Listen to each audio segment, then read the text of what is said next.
If you are making plans to fly into the United States in 2026, or if you have a trip booked in the upcoming few weeks or months, there is something you truly need to know before you ever board that plane.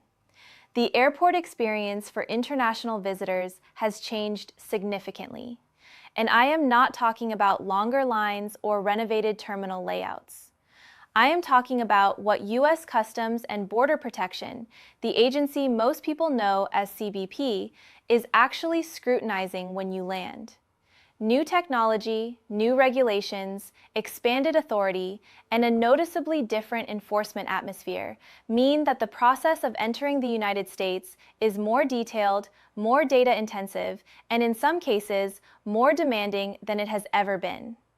Whether you are a first-time traveler, a returning green card holder, a student on an F1 visa, a professional on an H-1B, or even a U.S. citizen coming back from abroad, this information applies to you. So stay with me, because by the end of this video, you will know exactly what to expect at the airport, how to prepare, and how to protect yourself and your immigration status every step of the way. Welcome to U.S. Updates Hub. Let us dive in. Let us start with some context, because understanding why things have changed helps you understand what you are stepping into. For decades, the basic structure of arriving in the United States was fairly predictable. You landed, you got in line, a CBP officer checked your passport and visa, asked a few questions, stamped your documents, and you were through. That process still exists in its basic form, but layered on top of it now is a far more sophisticated and honestly far more extensive inspection system. And in 2026, several of the trends that had been building for years have come into full force simultaneously. The result is something travelers need to understand before they fly, not after they land. The first major change you need to know about is biometrics, and this one is enormous. As of December 26, 2025, a final rule published by the Department of Homeland Security took effect, requiring biometric data collection, specifically facial recognition photography from all non-U.S. citizens entering and leaving the United States at air, land, and seaports of entry. That includes green card holders, that includes visa holders of every category, that includes visa waiver program travelers who previously might have passed through with minimal scrutiny. This rule, issued by DHS and implemented by CBP, expands what was already a growing program called the Biometric Entry-Exit System.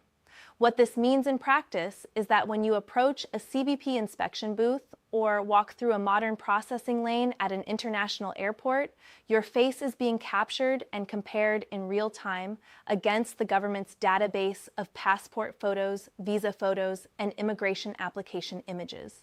CBP calls this its Simplified Arrival Program, and the agency describes it as a way to quickly confirm identity, detect document fraud, and monitor visa overstays. For most travelers with straightforward, clean records and properly matching documents, this process happens almost seamlessly and quickly. But if there is a mismatch, if your face does not align with the photo on file, or if your biometric profile flags something in a database, that is when things slow down. Now, here's something important that U.S. citizens need to know specifically. You are not required to participate in the facial recognition process.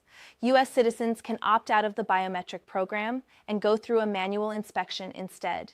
However, the signage informing you of that right has not always been clearly displayed, and some travelers have reported being told incorrectly that they cannot proceed without submitting to biometrics. If you are a U.S. citizen and you want to opt out, you have that right. State it clearly and calmly. For non-citizens, the situation is different. Participation is essentially compulsory as part of the admissions process, and refusing can complicate your entry significantly. Photos of non-citizens are sent to DHS's Central Biometric Database, where records can be stored for up to 75 years. That is not a trivial detail. It means that every international trip you make to the United States adds to a long-term biometric record associated with your identity. There is also a development happening simultaneously around social media and digital information. CBP has proposed expanding the ESTA application, the electronic system for travel authorization used by visa waiver program countries, to include social media usernames and previous phone numbers from the prior 5 years. Those proposed 2026 expansions would incorporate social media usernames and previous phone numbers, a screening measure the government frames as part of its anti-fraud initiative. This is still in the proposal stage as of this recording, but the direction is clear. The government is increasingly interested in your digital presence, not just your paper documents. If you are traveling on a visa waiver, it is worth watching for updates on ESTA requirements directly through the CBP and DHS official websites, because what applies today may broaden before your next trip. Now let us talk about what actually happens when you land. Upon arrival in the United States, all travelers are generally required to present themselves for inspection at the port of entry's primary arrival area, commonly referred to as primary inspection.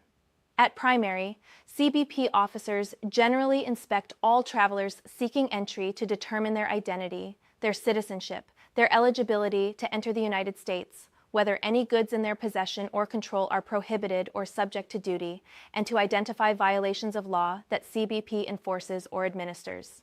In practical terms, this is the moment you stand before a CBP officer or walk through an automated kiosk. You will show your passport, answer a few questions about your trip and your reason for visiting, and in most cases, you will be cleared and on your way in a matter of minutes. For most travelers, this is still the entire experience. But here's where things have truly intensified in 2026. U.S. Customs and Border Protection officers have ramped up airport questioning and inspections in early 2026, sending more travelers into secondary screenings. Secondary inspection is the additional screening area you are sent to if the primary officer has any concerns or flags that need more time to resolve. Being sent to secondary does not automatically mean you are in trouble. Some reasons that a traveler may be referred for secondary inspection include problems with documentation or information provided by the traveler, potential administrative immigration violations, questions regarding potential civil or criminal law violations, random screening, or if officers at primary inspection determine at their discretion that additional inspection is necessary. That last point matters. Officers have broad discretion. Random selection is a real occurrence.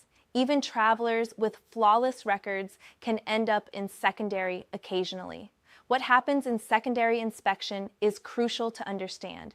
During secondary, CBP officers may ask detailed questions about your travel, your residence, or your background. They can review your record in government databases, capture your fingerprints, and take your photo. They also have the authority to search your electronic devices. Sometimes that means simply looking through your phone. In more serious situations, they may use forensic tools. And yes, they can hold your devices for up to 5 days, sometimes longer, if they determine further review is needed. The device search aspect is something many travelers are surprised by, so let me be very direct about it. CBP conducted border searches of the electronic devices of 55,018 travelers in FY 2025, representing approximately 0.47% of secondary inspections and less than 0.01% of all arriving international travelers encountered at ports of entry. So statistically speaking, the vast majority of people never have their phone or laptop inspected. But if you are sent to secondary, that possibility exists. Of the border searches of electronic devices, 92% were basic searches in which the devices were not connected to external equipment. A basic search means an officer manually examining what is on your screen. An advanced or forensic search involves connecting your device to specialized equipment to extract and analyze data more thoroughly, and that requires supervisory approval. For visa holders specifically, the stakes around cooperation are real. CBP may examine your phone, laptop, and even cloud-based apps for emails, texts, and social media messages. Officers frequently review deleted content, WhatsApp conversations, and banking transactions to confirm payroll. If you are on a work visa, officers may be verifying to ensure that your actual employment matches what your visa petition describes. A discrepancy between what you state and what your documents or digital records show can create serious problems, even if it is an innocent mistake. This is why preparation matters so much before you travel. So, what should you actually do to get ready? Let me guide you through some practical steps. First, make sure all your documents are completely in order before you head to the airport. That means your passport should be valid. As a general rule, many countries and airlines require at least 6 months of validity remaining beyond your travel dates. If you are a green card holder, confirm your card is current. If it has expired, but you have a pending I-751 receipt, bring that receipt with your expired card, as USCIS guidance allows this combination as valid proof of status for re-entry, and print out that policy in writing to show to airlines and officers if needed. If you are on a work visa, bring your I-797 approval notice, recent pay stubs, a letter from your employer, and any other documentation that verifies your role and your status are consistent. If you are a student, have your I-20 or DS 2019 available, along with your university enrollment confirmation and your DSO's contact information, including an after-hours emergency number. Second, think carefully about your electronic devices before you travel. You do not need to show up at the airport in a state of panic about your phone, but it is wise to consider what is on it. Consider logging out of apps that contain sensitive professional or personal information.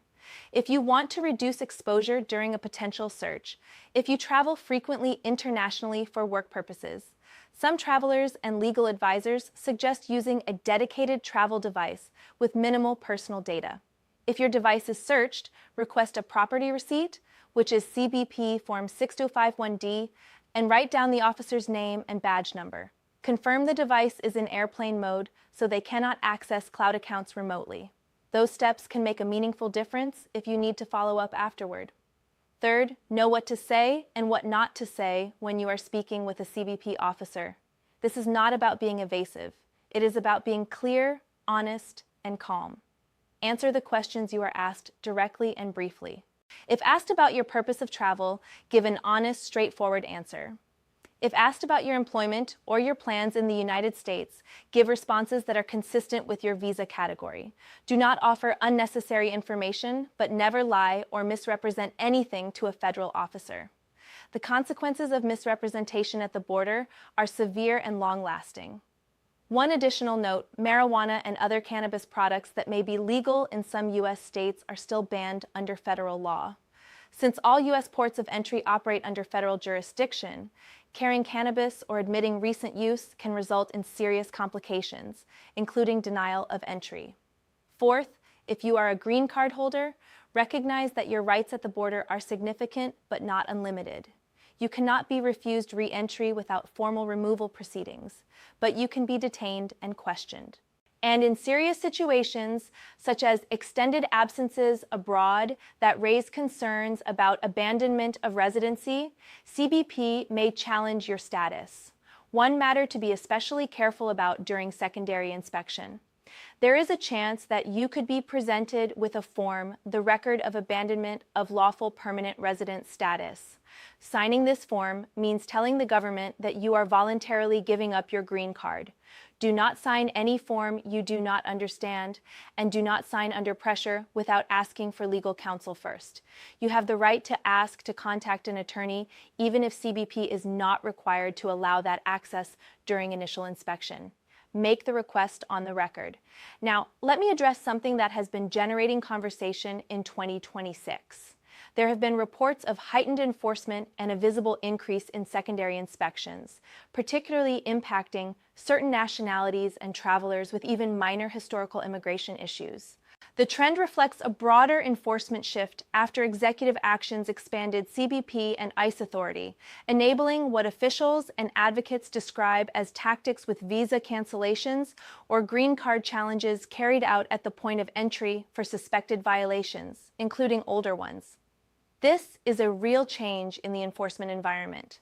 And while it should not create panic for the vast majority of travelers who have clean records and proper documentation, it does mean that preparation is more important than ever. If you have any prior immigration concerns, an old overstay, a past removal, an unresolved administrative matter, Speak with a qualified immigration attorney before you travel. The airport is not the place to be addressing those issues for the first time. There is also something worth knowing for travelers departing from certain international locations. CBP operates pre-clearance facilities at 16 airports around the world in Canada, Ireland, Aruba, Bermuda, the Bahamas, and the United Arab Emirates. With pre-clearance, travelers skip CBP and TSA inspections upon U.S. arrival and proceed directly to their connecting flight or destination. As recently as March 10, 2026, Billy Bishop Toronto City Airport added a new pre-clearance facility, giving travelers departing from there the ability to complete the entire CBP process before they even board their plane. If you are departing from a pre-clearance airport, the inspection experience occurs abroad, but all the same rules apply. Same biometrics, same questions, same potential for secondary review. There is also a newer development in baggage screening worth knowing about. CBP's International Remote Baggage Screening Initiative allows passengers arriving in the U.S. from foreign airports to continue to their connecting flights without the need to recheck their bags unless specifically flagged by CBP for further inspection. CBP personnel can now view the same checked baggage X-ray images captured at the foreign international airport and review them remotely before the plane lands. This is actually intended to make connections easier, but it also means CBP's examination of your luggage starts before you even touch down on U.S. soil. For travelers who pass through airports frequently, it is worth looking into CBP's Trusted Traveler programs. Global Entry, Nexus, and Sentry all provide expedited processing for pre-approved low-risk travelers. Global Entry in particular allows U.S. citizens, lawful permanent residents, and some foreign nationals to use dedicated automated kiosks that considerably reduce wait times and interaction at primary inspection. The application requires a background check and an in-person interview, but for frequent travelers, it is truly worthwhile. You can find information and apply directly through the CBP official website. CBP also offers the Mobile Passport Control app, which is free for both Apple and Android devices and can help reduce wait times, particularly for families and larger groups. Now, before I wrap up, I want to give you a moment to simply take a breath. If this video has made you feel like flying into the United States has become a nightmare, that is not the full picture. Nearly 1 million times each day, CBP officers welcome international travelers into the U.S., and CBP uses a variety of methods to ensure that global tourism remains safe and thriving. The overwhelming majority of travelers pass through primary inspection in a matter of minutes without any issue. The information we have covered today is valuable precisely because it helps you be one of those people, organized, prepared, honest, and clear. CBP officers are not looking for reasons to stop you. They are looking to verify who you are and confirm that your travel is consistent with your documentation.